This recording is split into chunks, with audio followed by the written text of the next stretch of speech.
तुम्हें मेरे जूते उठाकर लाने की क्या जरूरत थी? ये नौकरों का काम है, वही करे तो बेहतर है। जी, किसी गैर के नहीं, हम आपके जूते उठाकर लाए हैं। वो पूजा, मेरे घर के नौकरों में और तुम में कोई फर्क है भी या नहीं? तो मेरी बात मान और चल के डॉक्टर शर्मा को मिल लो। I've already spoken to him and he's a very good doctor. Okay, मैं चलूंगी, अगर तुम मुझे ले चलोगे तो। ठीक है, जैसा आप कहें। निशी, उसकी जमानत जरूर मंजूर होगी। तुम्हें और महिम को वक्त ने जो सबक सिखाना था ना, सिखा दिया। तुम्हारा अपना कोई वजूद भी है या नहीं? सहानुभूति के 2 लफ्ज किसी ने कह दिए और तुम उसके हाथ की कठपुतली बन जाते हो। जाओ, जाकर शीशे में अपना चेहरा देखो। जब तुम इस तरह की बातें करती हो तो कितनी घिनौनी लगती हो। ठीक है, मैं सोनू से फोन कर दूंगा। वो पिकनिक जाने की ऐसी जिद करेगा कि आपका जीना हराम हो जाए। ओके करण, हम कभी पिकनिक पर चलेंगे। बबली, मैं तुम्हें यहाँ लाया हूँ, तुम मुझ पर भी शक कर रहे हो? नहीं, मैं तुम पर शक नहीं कर रही हूँ। तो फिर बबली, यहाँ बैठकर डॉक्टर साहब के साथ बात करो। I'll be back. I promise you.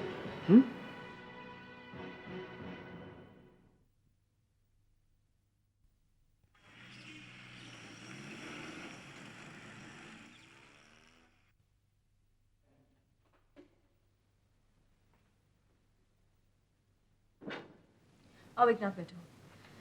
बोलो, ऐसा क्या अर्जेंट मैटर है जो अभी मिलना जरूरी था? मैडम, मुझे कभी कभी ऐसा लगता है कि मेरा विश्वास सब लोगों से उठता जा रहा है। क्यों, क्या हुआ? मैम, जो रिलीफ मनी वर्कर्स के लिए सैंक्शन किया गया था, वो अब तक वर्कर्स को मिला क्यों नहीं? Relief money? ये मैं नहीं जानती हूँ, लेकिन हाँ इतना पता है कि ऋषभ ने वो सैंक्शन किया था। इस बात को कितने दिन बीत चुके हैं? कंपनी के अकाउंट से पैसा विड्रॉ किया गया है, तो वो कहाँ चला गया है? ये मैं नहीं जानती हूँ, but it's a serious matter, मैं पता करती हूँ। मैंने उस चेक की डिटेल्स देखी हैं, उसमें आपके सिग्नेचर्स हैं। आपका ये ताजुब, ये हैरानी खतरे की घंटी है। इसका मतलब कहीं न कहीं कुछ गड़बड़ जरूर है। इसके पहले कि बात बहुत आगे बढ़ जाए, आपको इस मामले की गहराई तक छानबीन शुरू कर देनी चाहिए। ठीक है, मैं इंक्वायरी अभी शुरू कर देती हूँ। ओके, ठीक है मैम, मैं चलता हूँ।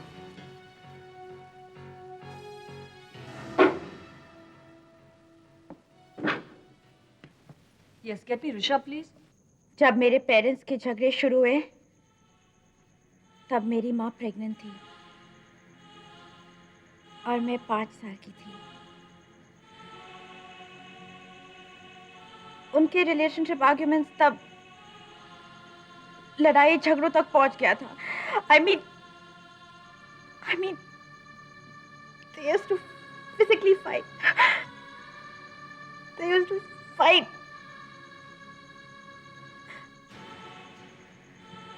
मैं पर्दे के पीछे छुपकर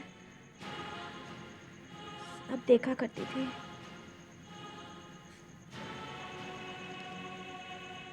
मम्मी ने डिवोर्स का डिसीजन तब लिया जब उनकी प्रेगनेंसी 5 महीने की हो चुकी थी।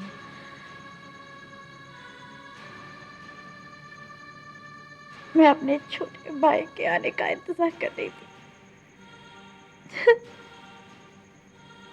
I was waiting.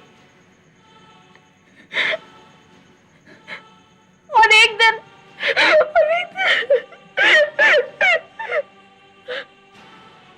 बबली, उसके बाद क्या हुआ? I don't know. बबली, उसके बाद क्या हुआ? बोलो।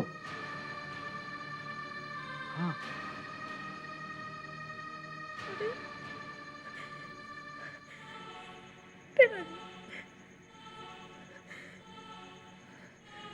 फिर मम्मी ने कुछ अबॉर्शन टैबलेट्स ले लिए और अचानक ब्लीडिंग होने शुरू लगा।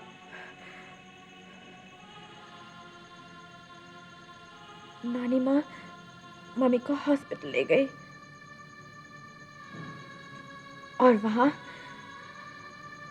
उसी डॉक्टर ने मम्मी का अबॉर्शन किया जिनके साथ मम्मी का सस्पेक्टेड अफेयर चल रहा था। क्या तुम्हारे पापा को इस अफेयर के बारे में पता था?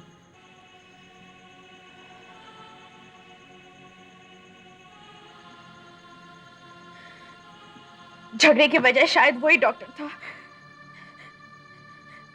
जिन्होंने मम्मी के साथ मिलकर मेरे छोटे भाई को मार डाला। देख के बयान बहुत ज्यादा।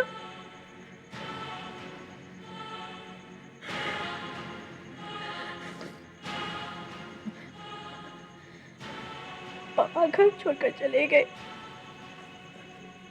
और मम्मी उसी डॉक्टर के साथ रहने लगी और मैं बिल्कुल अकेली नानी माँ के साथ रहने लगी।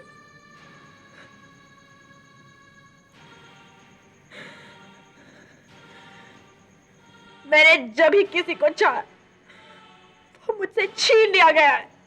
और तुमसे किसको छीना गया?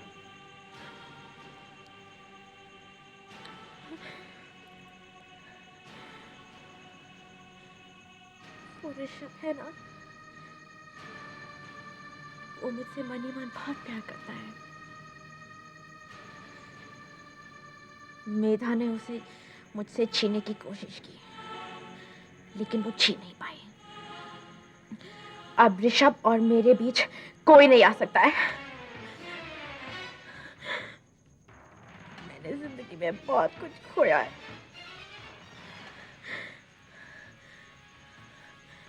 अब मैं ऋषभ को हासिल करके ही रहूंगी। लेकिन तू अब मैरिड हो। Married my left foot.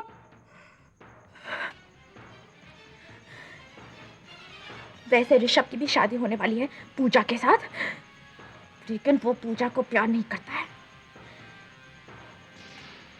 मैंने पूजा को मार डालने की एक प्लान बनाई है और फिर मैं प्रहलाद को मार डालूंगी।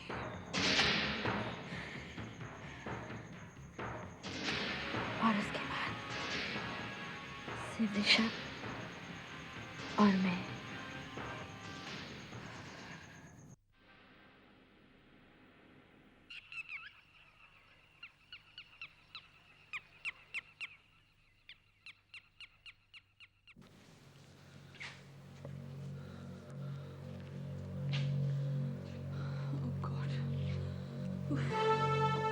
निशी,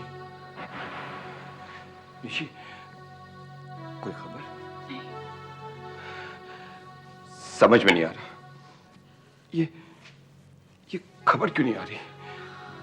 मुझे तो लगता है कोई बुरी खबर ना हो। ऐसा मत कहो मैं, please. I'm sorry. I'm really sorry. I'm also very sorry, Nishi. I think we deserve another chance. हमें एक मौका और मिलना ही चाहिए। लेकिन ये लोग अभी तक क्यों नहीं आए? समझ में नहीं आ रहा, ये लोग आ क्यों नहीं रहे? रितु, क्या हुआ? रितु, सुनील ही बताएगा। सुनील, क्या हुआ? इसकी जमानत हुई कि नहीं? मैं जो खबर लेकर आया हूँ वो सुनने लायक नहीं है, क्या हुआ रितु? पर देखने लायक जरूर है। क्या मतलब? मिस नीतू मल्होत्रा हाजिर हो।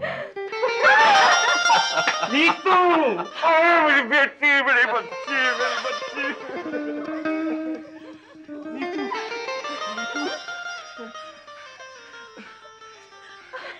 just the people I love.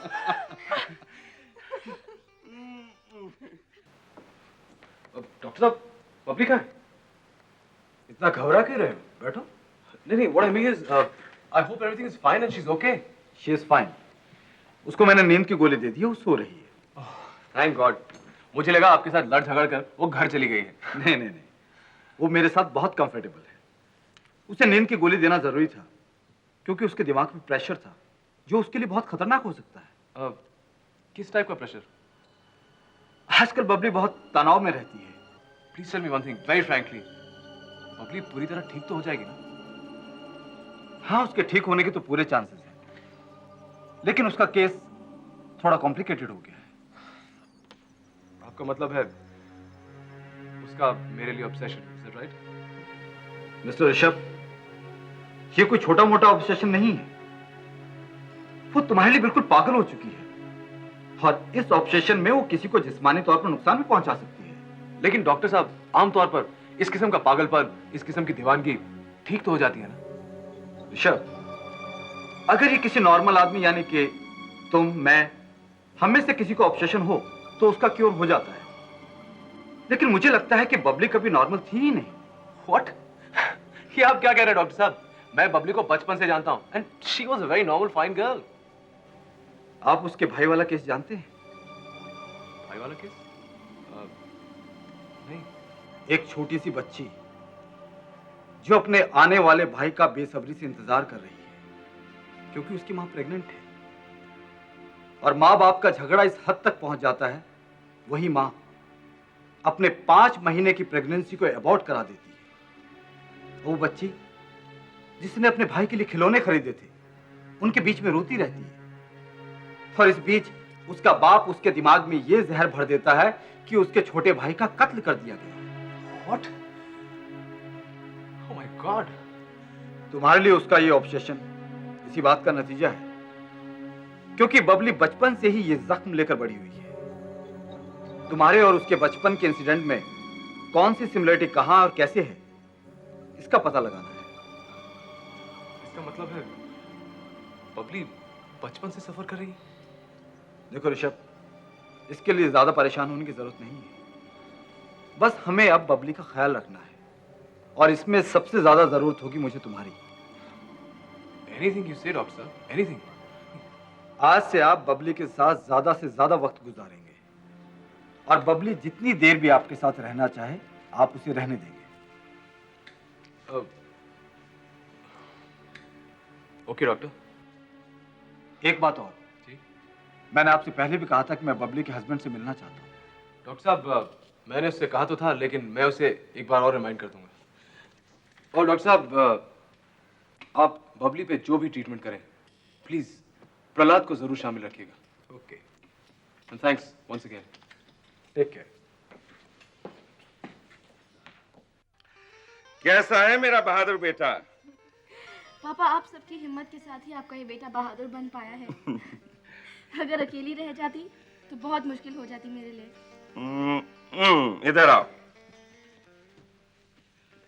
जानती हो नीतू, ऐसे वक्त में अच्छे अच्छों की छुट्टी हो जाती है। But you have survived and come out a winner. पापा, मैं जब जेल में घबरा जाती थी ना, या कभी नेगेटिव थिंकिंग शुरू हो जाती थी, तो मैं सोचती थी कि पता नहीं इस जन्म में मैं कभी इस घर में दोबारा आ पाऊंगी या नहीं। मुझे तो पूरा यकीन था तुम जरूर आओगी, और इस पल के लिए मैं अपनी सारी जायदाद लुटा सकता हूँ। मैं जानती हूँ पापा। तुम क्यों उदास हो माँ? अब तो मैं आ गई हूँ ना। बेटा, मुझे ऐसा लगता है ये जो भी तू भुगत रही है ना, सब मेरे करतूतों की वजह से है। आई एम वेरी सॉरी बेटा। नो मॉम प्लीज, आज से हम सारी पुरानी बातें भूलकर एक नई जिंदगी की शुरुआत करेंगे। और हमारी फैमिली को मैजिकल मोमेंट दिया है सुनील ने। ये ऋतु खामखाई मुझे हीरो बना रही। अगर इन दोनों बहनों ने मेरा साथ नहीं दिया होता तो मेरे लिए बहुत मुश्किल हो जाती नीतू की जमानत को मंजूर करवाना। वैसे सुनील, तुम केस तो एक फैमिली मेंबर का ही लड़ रहे थे, क्यों दीदी? क्या मतलब? अरे भाई, सुनील हमारा फैमिली मेंबर ही तो है। वैसे इस बात से याद आया, हमारा दूसरा फैमिली मेंबर कहाँ है? Where's Walter? भाई सुबह तो कोर्ट में गया था। मैंने सोचा कि यहाँ मिलेगा, पता नहीं कहाँ चला गया। वो लंच टाइम तक हमारे साथ था, फिर अचानक उसे कोई जरूरी काम याद आ गया तो बाद में आता हूँ कहकर चला गया। ओहो बेटा, कोई काम आ गया होगा, चला गया। लेकिन पापा, आज के दिन ऐसा कौन सा जरूरी काम हो सकता है? उसे इस खुशी के मौके में शामिल होना ही चाहिए था। पापा, मैं वॉल्टर से मिलकर आऊं? ओके। मैं आप लोगों का थोड़ा मूड खराब करने वाला हूँ। देखिए, लेकिन ये ज़रूरी हो जाता है कि मैं आप लोगों को साफ साफ बता दूं कि नीतू की ज़मानत मंजूर हुई है, अभी केस ख़त्म नहीं हुआ है, और जब तक कोर्ट का फैसला नहीं हो जाता है नीतू को ये शहर छोड़कर जाने की इजाज़त कतई नहीं है। सुनील, डोंट वरी, तुम हमारे साथ हो ना, तो नीतू ये केस ज़रूर जीत जाएगी। और पहले तो वो अकेली थी अंदर जेल में, अब हम सब साथ में लड़ेंगे। तो प्रॉमिस कीजिए, हम लोग हमेशा ऐसे ही साथ रहेंगे।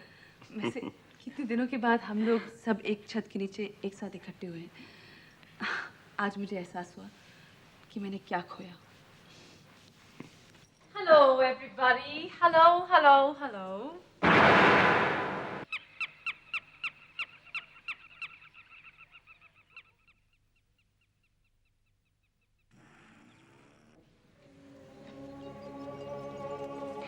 वर्कर्स की पार्ट कॉम्पेंसेशन के लिए चेक्स इशू किए हुए काफी टाइम हो गया है, इज दैट ट्रू? या मैं जानता हूँ।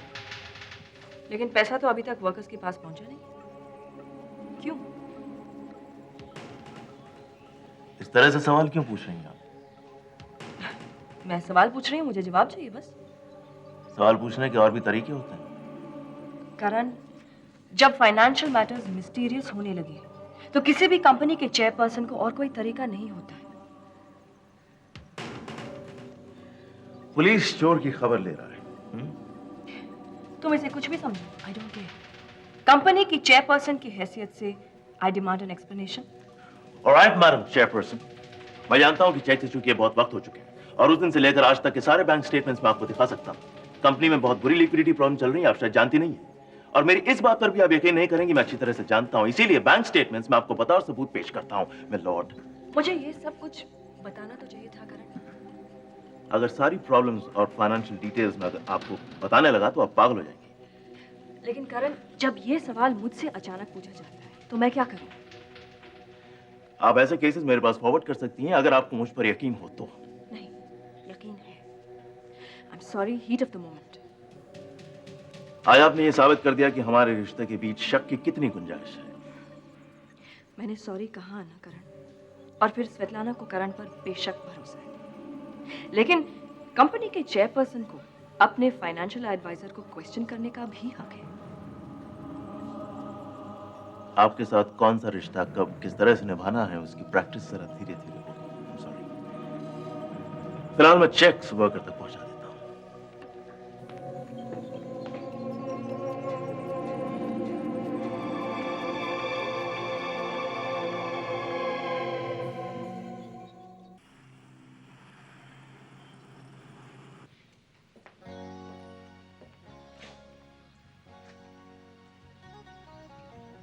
रश्मि, क्या बात है रश्मि? आजकल हर गुजरता हुआ दिन तुम्हें और ही खूबसूरत बनाता जा रहा है। जब इंसान के दिमाग में परेशानी हो तो इंसान खूबसूरत नहीं लग सकता। और मेरी सबसे बड़ी परेशानी मेरी गाड़ी है। You know, car and driving ये मेरी मोहब्बत है। और जब से मैंने अपनी गाड़ी तुम्हें दी है उसने तंग ही नहीं किया। यानी कि आजकल जम के मोहब्बत हो रही है। यस, सिर्फ तुम्हारी वजह से। चलो यही सही। मुझे आज तक किसी ने मोहब्बत के लायक तो नहीं समझा, पर मैं किसी की मोहब्बत में काम तो आया। लगता है इस शहर में किसी भी औरत की नजर हीरा परखने की नहीं है, वरना तुम जैसे हीरो को कौन पहचान नहीं सका। मैं और हीरा? रश्मि, अगर मुझ जैसे लोग हीरा बनने लगे ना तो इस शहर में पत्थर की कीमत हीरो से ज्यादा हो जाएगी। मैं मजाक नहीं कर रही रानी। अगर तुम्हें याद हो तो जब मैंने तुम्हें पहली नजर देखा तो मेरा यही रिएक्शन था। ये garage, it's not for you. You don't belong here. तुम्हारी पर्सनालिटी, तुम्हारा presence, it's not for it. You deserve more than that Rani. और कोई अगर औरत तुम्हें गौर से देखे, पागल दीवानी हो जाएगी। तुम मेरी जिंदगी में पहली औरत हो जिसने मुझे ये इज्जत बख्शी है। अब मैं अपनी पूरी जिंदगी के तजुर्बे पे विश्वास करूं या तुम्हारी बातों पे? रॉनी, नए तजुर्बों के सामने पुराने तजुर्बे कभी कभी गलत साबित हो जाते हैं। और लगता है मैं तुम्हारे लिए नया तजुर्बा हूं। देखें अब तुम क्या साबित करती हो। मैं वो सब साबित कर दूंगी जो तुम डिजर्व करते हो। और मैं क्या डिजर्व करता हूँ? रॉनी, अगर मैंने तुम्हारी तस्वीर पहले देखी होती तो मैंने ये समझ लिया होता कि तुम कोई मिलियनेयर हो।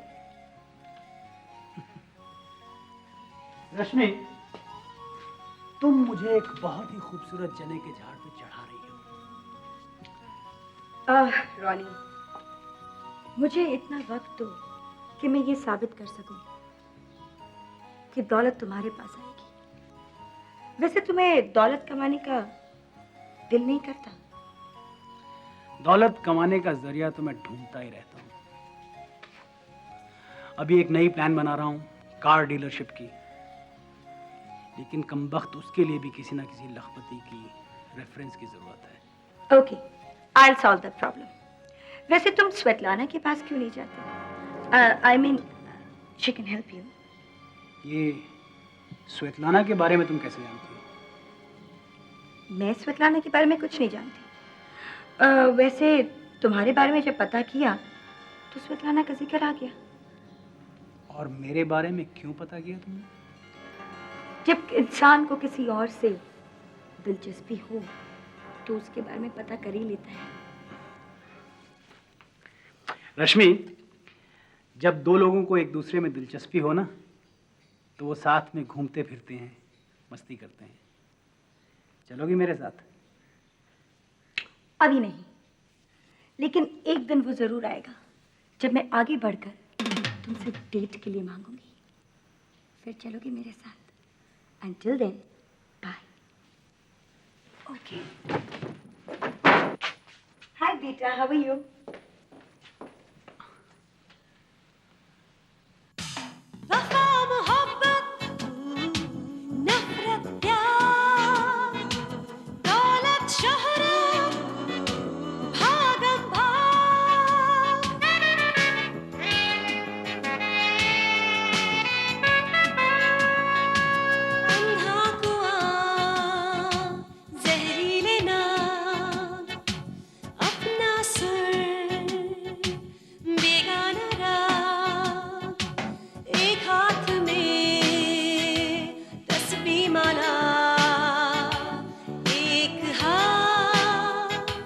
सोने की छड़ी